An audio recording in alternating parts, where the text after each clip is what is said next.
Once you kind of develop your voice, everything just becomes so much easier and so much more authentic and so much more fun.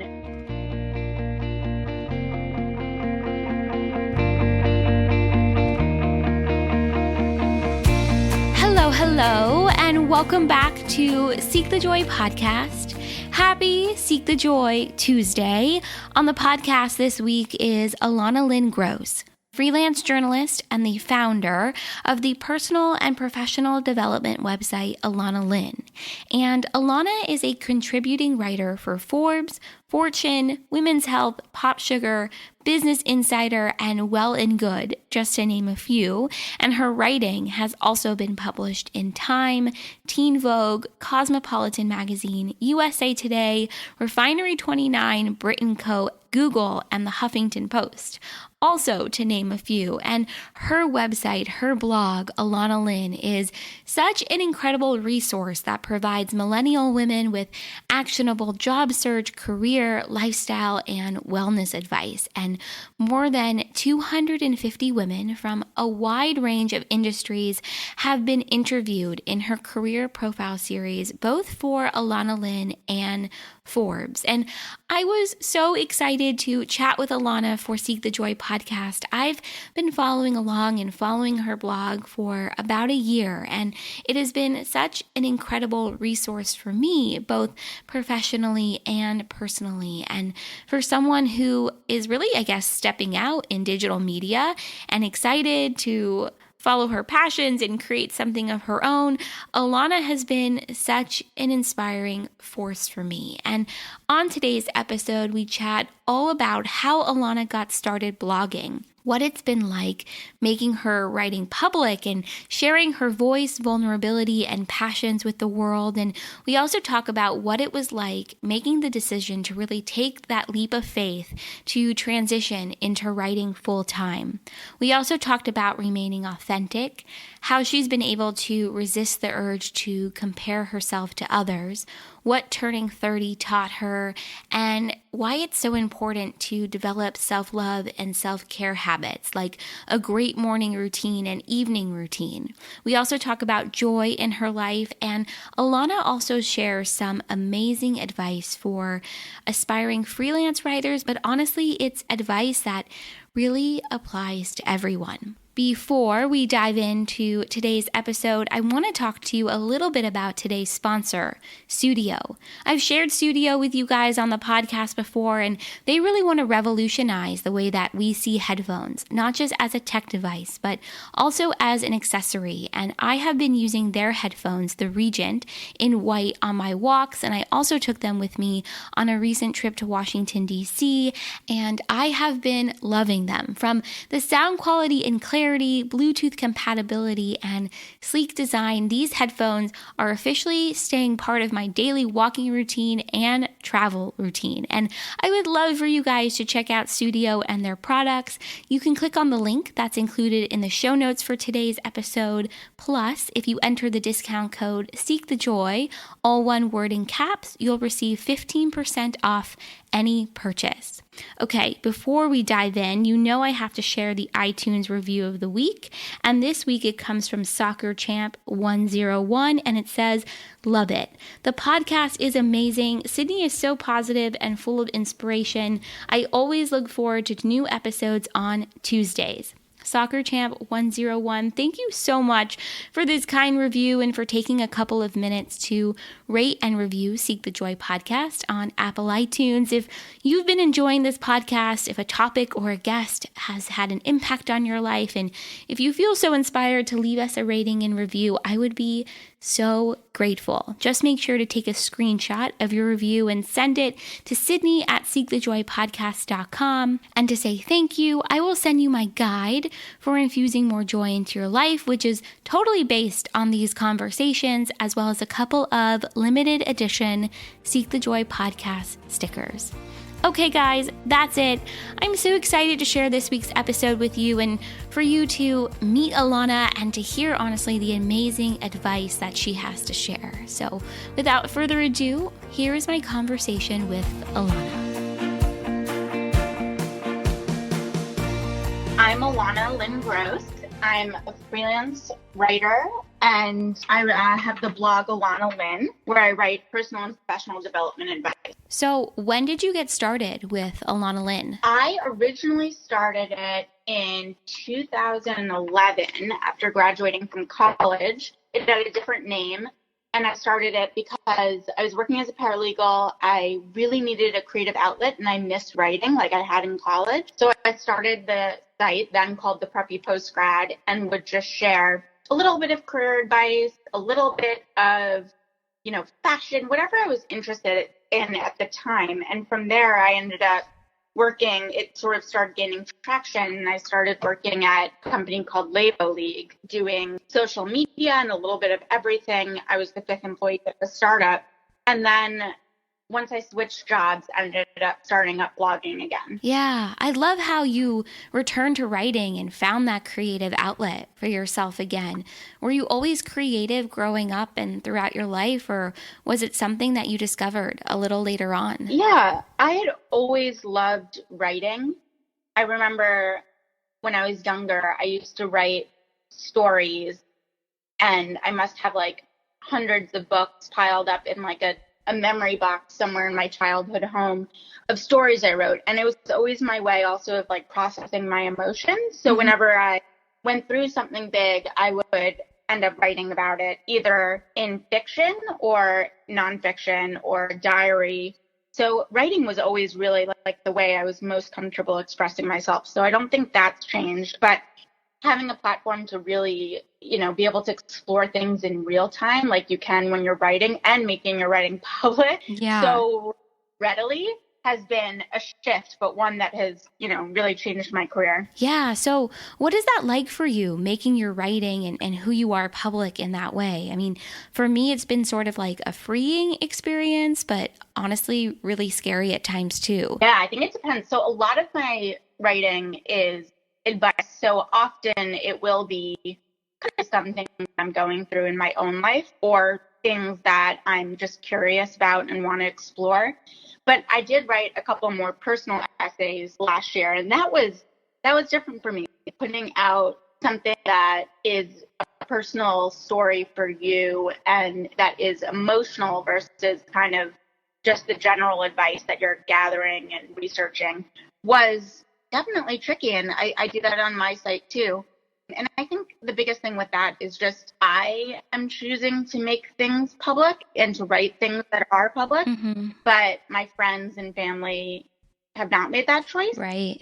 So I think the thing I'm really cognizant about is just being really respectful of other people's privacy. And I think that's something that's so important, especially, if you choose to write and write online. I've always said that I don't know if I could write a memoir just because it's so, you're tying in your personal story, but of course your personal story is interwoven with other people's stories in your family and your friends. So it's interesting. Yeah, I agree. I think trying to figure out for yourself how to make that narrative your own and have it be about your experience. I don't know how you do that though without tying in other players. It's something I've definitely struggled with too. So as you've written more personal essays, has it gotten any easier to share your story, to tell your story without telling someone else's story too? A little bit. It's definitely a balance. And obviously there's going to be other people in it and other people's emotions that are mixed in with their own. But I think for me, it's also about, you can do it respectfully. You can do it in a way that's kind. You can do it without sort of identifying who the person is. So I wrote a piece about essentially a toxic friendship and breaking up with a very close friend. And like, for me, the most important thing when writing that was to not have it be extremely negative, and also to make sure that like there was nothing that could tie who that person is, just because that's fair to them. So you can tell your story as long as you don't. I think it's just all about being respectful when you do it. Yeah, I think you're right. There's definitely a way to do it. And I found even with this podcast that it's so important for me to share my story, but not make it about anybody else. And especially not to speak negatively about anyone. It's so important to honestly remember that, just because you're signing up for it doesn't mean that anyone else in your life is. And so what I love so much about what you've shared so far and on Elana Lynn, and I've been following along along for about a year now, and it's this incredible place to learn and read career advice and tips. And I've noticed too, it's really shifted into this space that's this real opportunity to connect and share experiences and stories and advice. And so I guess my question really is, was following your passions in terms of putting this content out there, was that always easy for you to do? And what has that experience been like, following your passions to do this? Well, first of all, thank you. I'm so glad you're reading and that vibe comes off. It totally does. It really, really does. It's a lot of fun. I think that for like blogging and writing in general, the biggest piece of advice that I have and what I've learned is in the beginning in 2011, when I was a paralegal and starting a blog, and I think it's easy to do this at first, is I kind of like was like, okay, well, what's out there? What are people blogging about? Fashion? Mm-hmm. Okay, I could try that. I like Lily Pulitzer as much as the next girl. But then as you kind of start to share your own story more and share who you are and what you're passionate about and what you like, that's what comes across. So like, not really emulating other people and figuring out what it is, that will start coming across, and it'll be more fun for you to write and way more fun for other people to read, because I think that comes off on the page. And in journalism as well, like identifying your voice and understanding your voice is so helpful. Yeah. So like obviously it'll shift for the publication. Like Dell is a lot more formal than Glamour, which I write for. But once you kind of develop your voice, everything just becomes so much easier and so much more authentic and so much more fun. And so I think that's probably my biggest tip for writers. Yeah, I think that's a great tip. And I think it totally applies to everyone and everything, Totally. Identifying your voice and staying true to it and remaining authentic in that. I think it's probably the best thing that we can do, but it's also so difficult to do, especially now. I mean, you can just Google something and see what someone else is doing. And so how have you been able to kind of stay authentic to who you are and your voice and sort of resist that urge to compare yourself in that way? Yeah. It's so funny. Right before this, I was writing something up about that because I just turned 30 on Monday. Oh, happy birthday. Oh, thank you.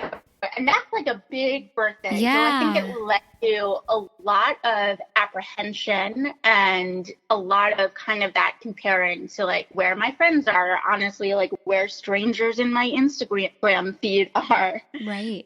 Some people are married, some people have kids, some people are engaged, some people are, climbing the ladder at a corporate job. But when I kind of looked inward and looked at where I was and where I am now, I think that was so helpful. So it is hard, obviously, and everyone falls into comparing yourself to other people. I think it's impossible not to. Mm-hmm. But I guess focusing on the now and where you are is so helpful. So like flipping that exercise around and just thinking, okay, maybe this is where I thought I would be at 30, or maybe this is where some people are at 30, but where am I? How was the last year for me? And then I was able to like turn that into feeling really grateful and it's always better than the alternative. Yeah. So.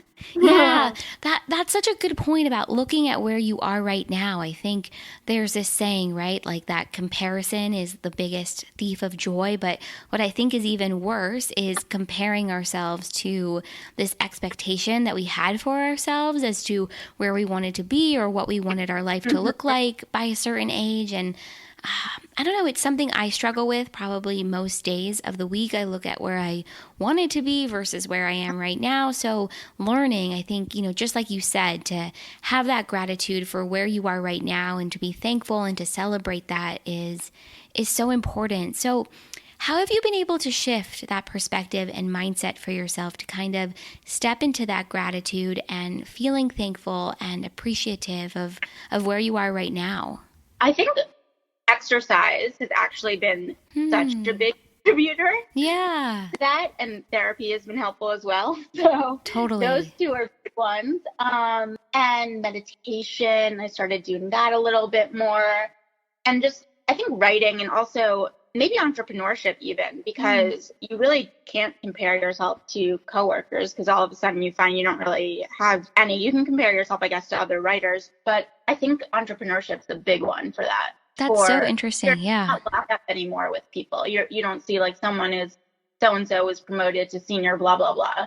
You really just focus on yourself and your writing and your career, and I think that's actually been really helpful, like for me mentally as well. Yeah. So, are you a freelance writer full time now? Have you moved completely into being an entrepreneur and working for yourself in that way? Yeah, so I left my job in August. So for the last 5 years, since I started Elana Lynn, I was working and started freelance writing. I was working full time and writing on the side.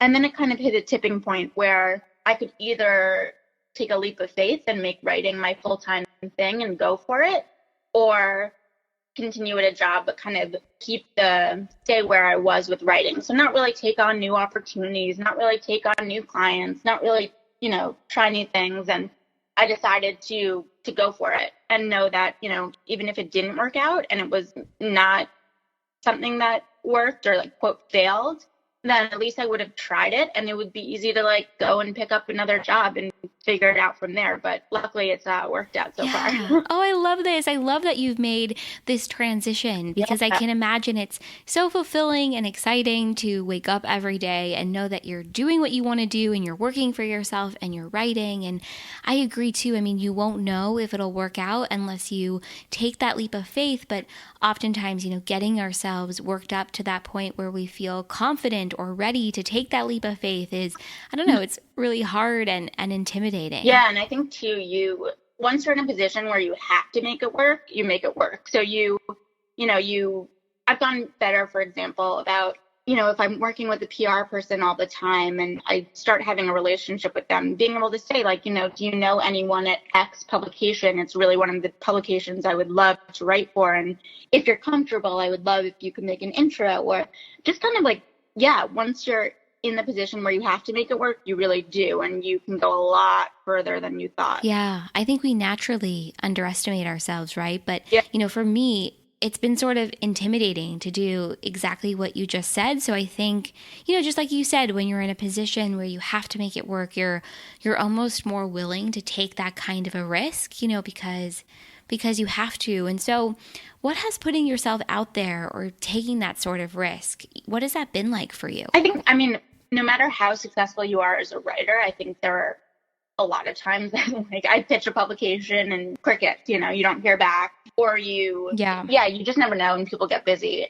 But I think kind of framing it as like the worst that can happen is that someone says no is super helpful. Yeah. And also like just people aren't as concerned with thinking about you as much as you are thinking about you. So even if someone is like, oh, I can't believe I don't think this would happen, but even if someone were like, oh, I can't believe she asked if I could make an introduction to so-and-so, like maybe they're thinking that, maybe they would think about it for like 0.2 seconds and then like move on to their email inbox, Yeah. So totally. Trying to put that in perspective is helpful. And I also am really fortunate to have an amazing, amazing support system of other writers who are constantly sharing tips and advice and contacts, etc., as well as like some really great PR people that I've worked with who have actually just become really good friends. And I think it's so helpful, especially when you're working for yourself. And like right now I'm sitting at my desk, it's like raining and gross. And it's so helpful to like know that you have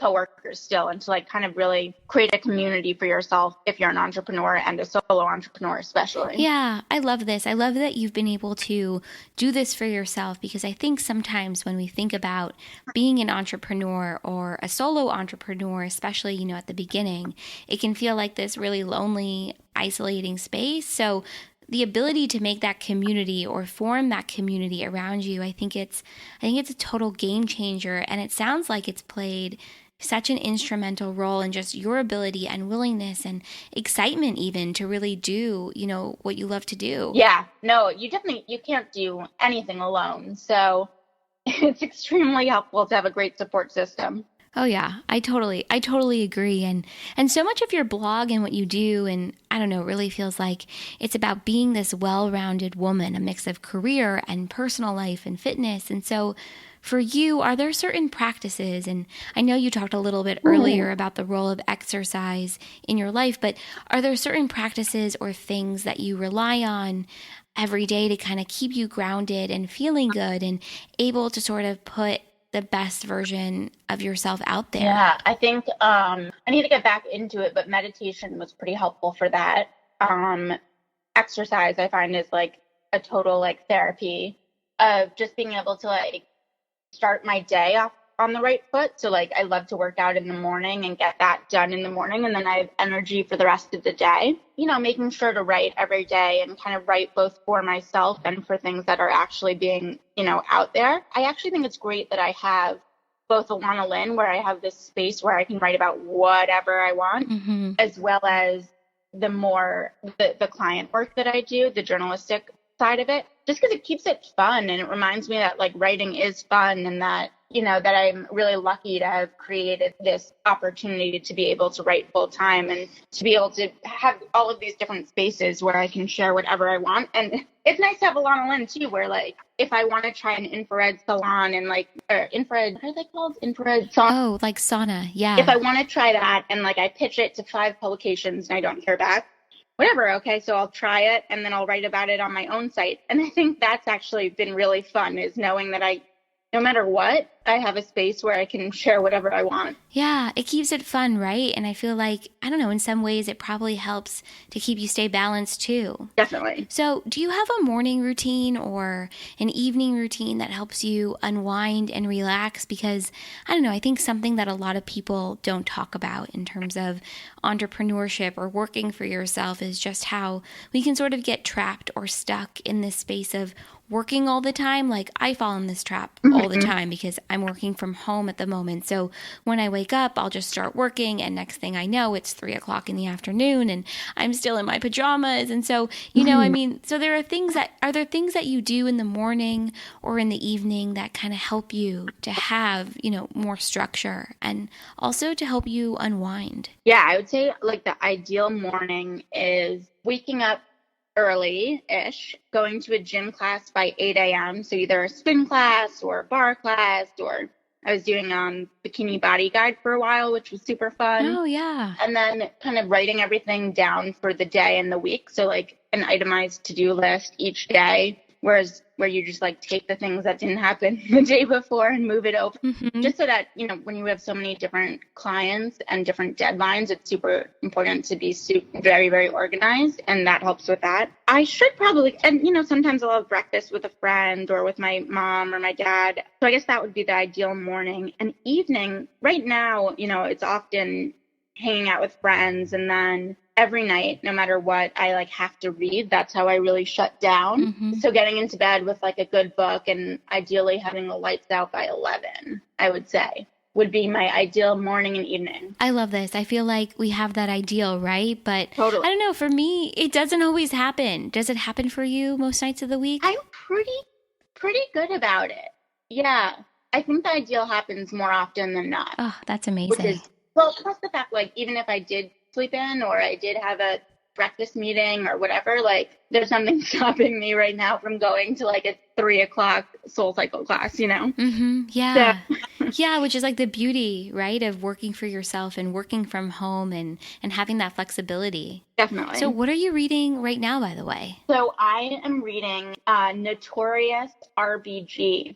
So yes. Yeah, it's so good. I love her, honestly. I need to read it. It's so interesting too. I mean, like what she's been through, and she really kind of saw feminism from the start until now and was such an advocate for pushing for change. So it's been a really good read, and the author did a very good job. So I'm enjoying that. Okay, I'm going to have to go. I'm probably going to have to go and get it today. I feel like, I don't know, I think it's so interesting to hear and see someone's perspective who has really been through so much and done so much and seen so many changes and been part of the progress, you know, in this country. And I don't know, it'll be so interesting to see when we're her age, right? Like what we'll have to reflect on. We'll probably be in our robot cars on the way to work. I know, right? Like that'll be really something.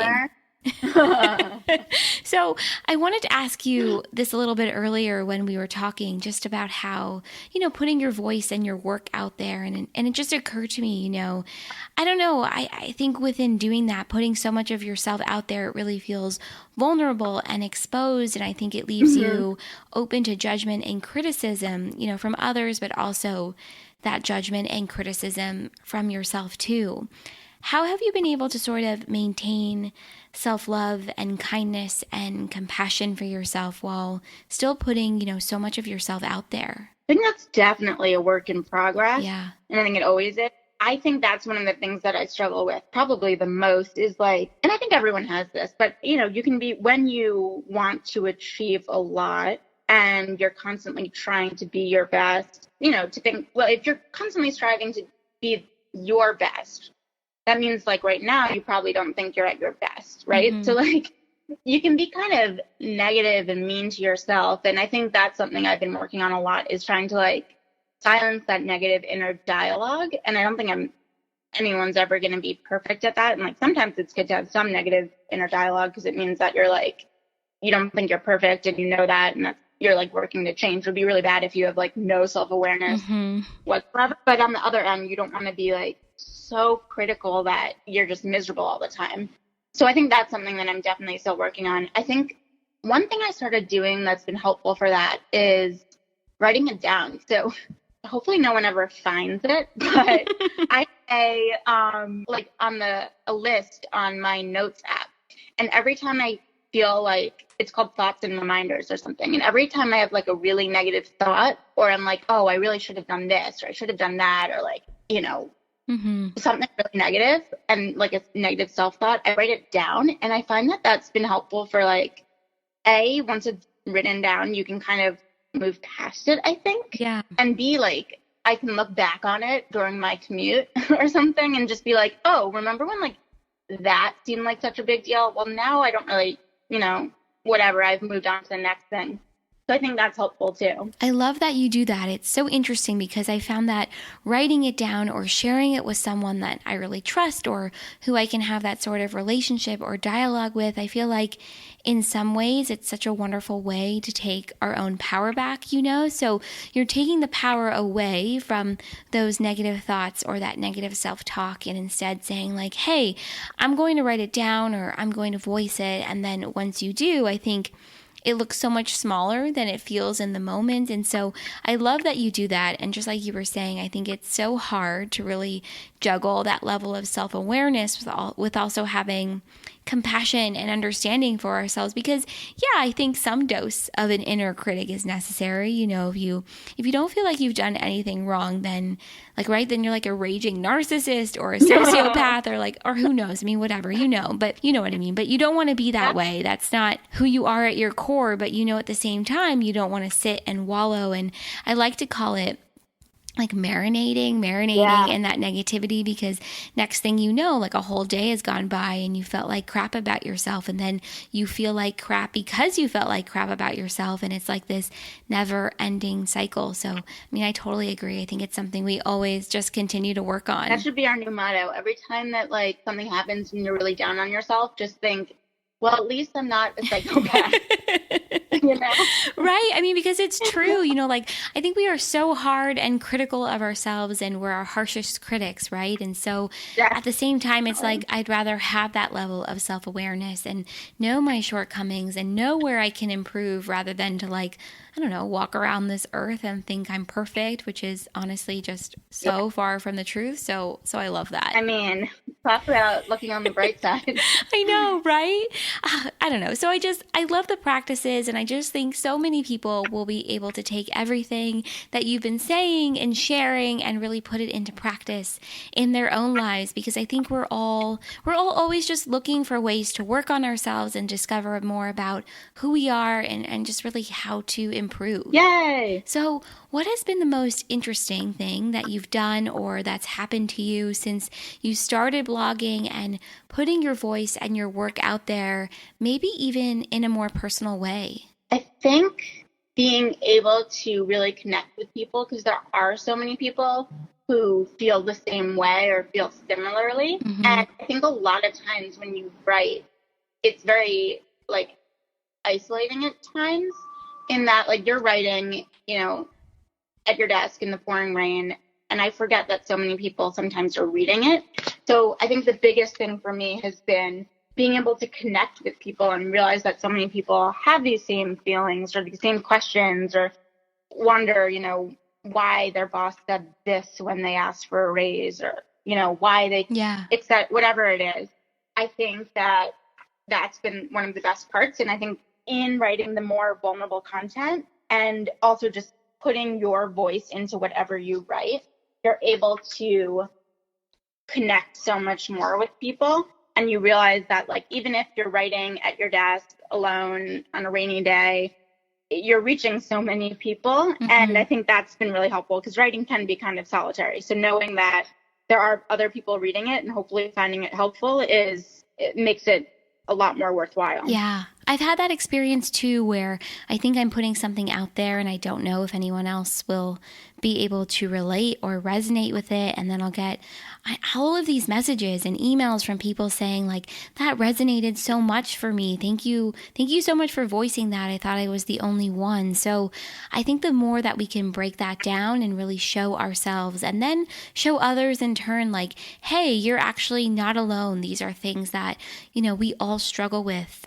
I don't know. I think it will just make life so much easier and more enjoyable because I think we can often feel like so isolated within that. Yeah, definitely. And I think that's one of the biggest shifts too of working for yourself and not really having coworkers anymore. It's so helpful to realize that you still have this community and you're never really working alone because like even with journalism, you have an editor, you have people reading it, you have other things, you have friends, but I think one of the blessings of being more vulnerable and putting yourself out there is that people feel like they can do the same with you. Yeah. And it's such a gift, honestly. That vulnerability is such a gift. And then I think it comes back to you tenfold. So I totally agree with everything that you've been saying. Okay, so I have to ask you about joy in your life. What are some things that you do to bring yourself joy? What does joy really even feel like for you? Definitely when I'm spending time with friends and family, that makes me really, really happy. When I'm working out, because I kind of can shut off my brain and just be in the moment. I think, a lot of it's about kind of being in the moment. Mm-hmm.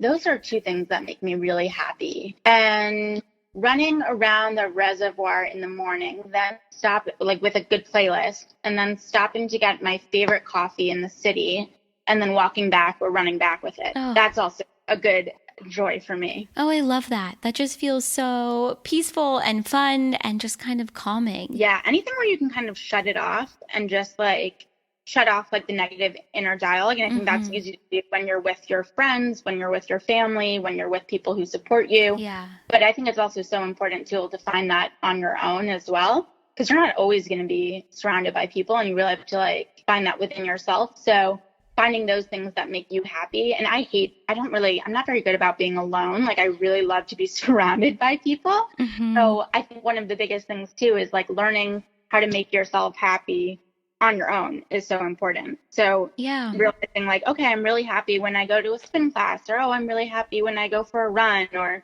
oh, I'm really happy when I write about this topic is really helpful because you're not always going to be surrounded by people. And you probably don't want to, you can't really always be super dependent on other people for that joy.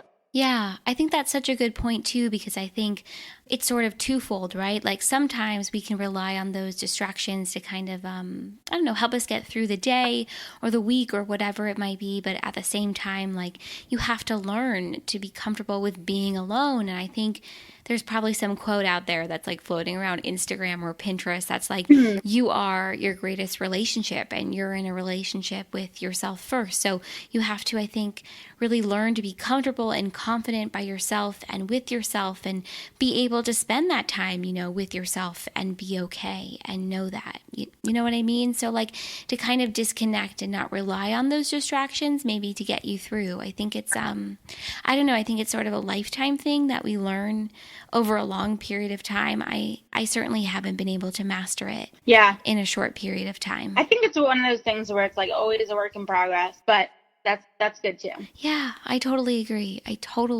And I love all the things that you talked about that bring you joy. And I love how it connects right back to being in the now and in that present moment, which has been totally a theme, I think, throughout this entire conversation. I really want to do a 30-day meditation challenge and see what happens. I think, being in the present is all about, that's what you do in meditation. So maybe I have to go back to that. Yeah. Oh, I think you should do it. I think you should totally do it and do it on the blog too. I think so many people would love to do it. Yeah, I'm going to maybe call up Headspace and start trying it. I think you totally should. So for someone who maybe is listening to this podcast and is no doubt inspired by you and your journey and the shift that you've made, both in your mindset and in what you do in transitioning to being an entrepreneur.